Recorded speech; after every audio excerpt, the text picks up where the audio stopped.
They are places of beauty that inspire creativity and passion. But what can our gardens tell us about our culture?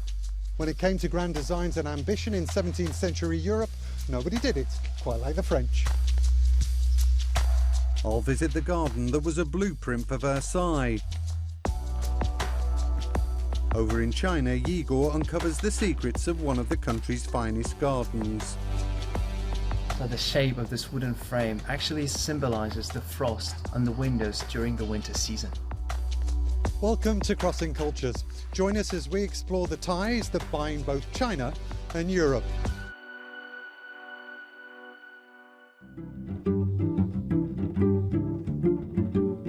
Symmetry, precision, control over nature. There's nothing quite like a French garden. But Vaux-le-Vicomte, just southeast of Paris, is special. That's because it was the first commission of André Le Nôtre, the father of formal French garden design. To know more, I'm speaking to Alexandre, one of the chateau's co-owners.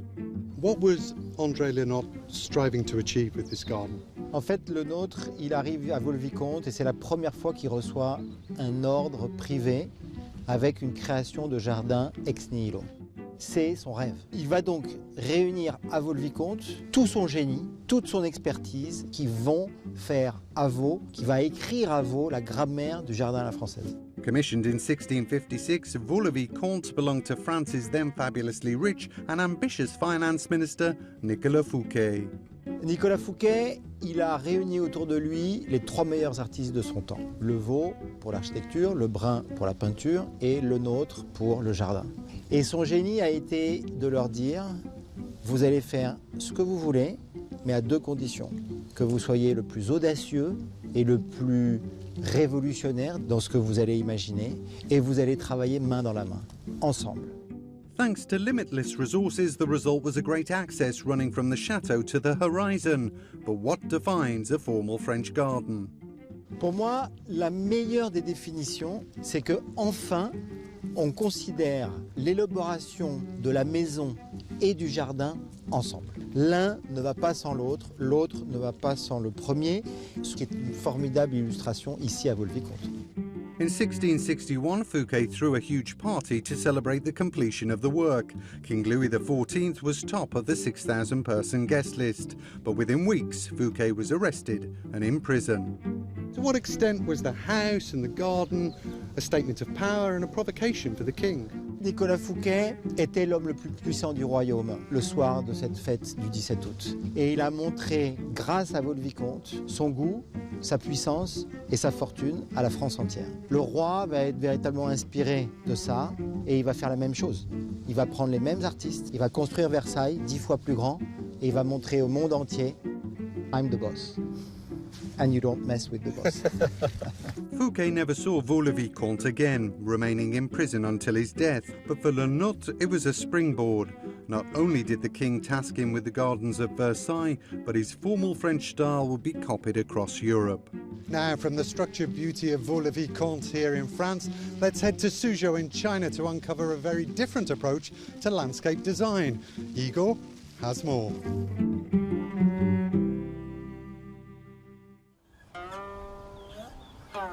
Suzhou Classical Gardens seek to balance human design with nature.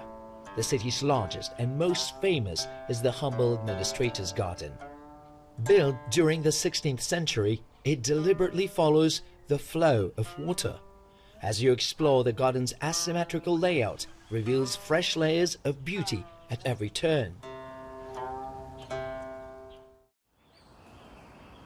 我发现像国外很多园林，它可能门口会特别大，我们拙政园林的门就比较小。这个可能也是苏州私家园林的一个特征，就是大部分园主他都希望把自己这个漂亮的园林藏在闹市之中。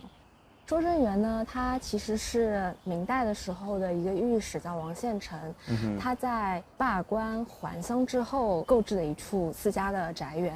可以找到平静感觉的一个地方。对对对，中国人呢自古以来就有天人合一的这么一种哲学观，在私家园林当中更加彰显了这个特征。在不大的一方小天地里面，大家极尽可能的去塑造自己理想当中的自然。 Suzhou's classical gardens are designed to be microcosms of the natural world. Water, rocks, plants, and structures with a deep literary or poetic significance are seamlessly incorporated. 安逸，我看我们像旁边的这个墙，好像上面是有个波浪形的这样的元素，有什么讲究吗？这个是苏园林当中的一个叫云墙，体现了一种园林当中山林的美感。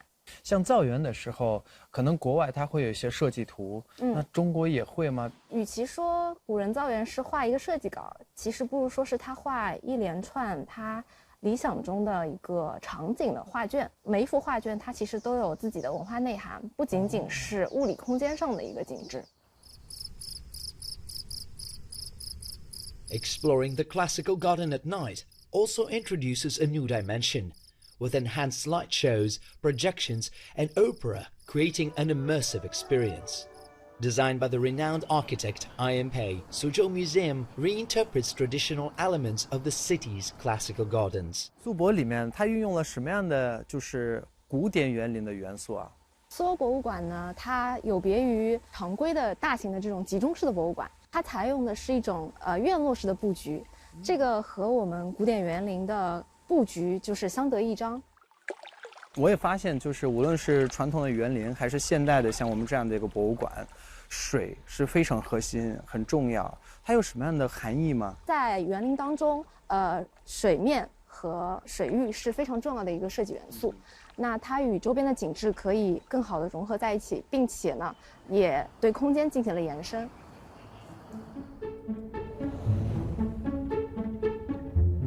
Like China, water is central to the great gardens of France. Vaux-le-Vicomte is no exception. Luke, who manages the estate's many fountains, told me more. What are the key characteristics of a French garden and why is water such an important element? Alors l'eau est un élément très important et crucial dans les jardins à la française, car les caractéristiques principales du jardin à la française, c'est jouer sur les perspectives, les grands axes, la profondeur du jardin, et l'eau est cruciale à ce niveau-là. Ouais. And what's unique about the fountains here? Ici, les fontaines à Vaux-le-Vicomte ont la particularité de ramener la complexité, le savoir-faire dans la maîtrise de l'eau pour justement montrer la valeur du jardin, l'importance et la notoriété des propriétaires de sites. Plus il y avait d'eau et d'effet d'eau, plus grand était le jardin et plus beau il était. Well, what a tremendous contrast between the harmony with nature we saw in China to the grandeur of this beautiful garden here in France. For now, that's it from all of us on Crossing Cultures. Until the next time, thanks for watching.